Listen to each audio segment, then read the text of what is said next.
dari sono. Ini adalah perbaikan klakson fleksibel mobil ODC. Sebenarnya tidak terlalu sulit, cuma sedikit rumit karena kabelnya sangat tipis. Apabila tersentuh sedikit ditakutkan putus. Kalau sudah putus itu mencarinya ganti agak susah, jadi harus hati-hati sekali. Nah, ya, kabel fleksibel ini kalau beli di toko sangat mahal,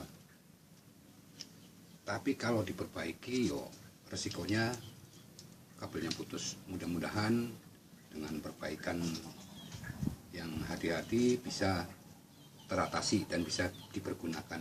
Yo, ngirit dikit lah. Makasih.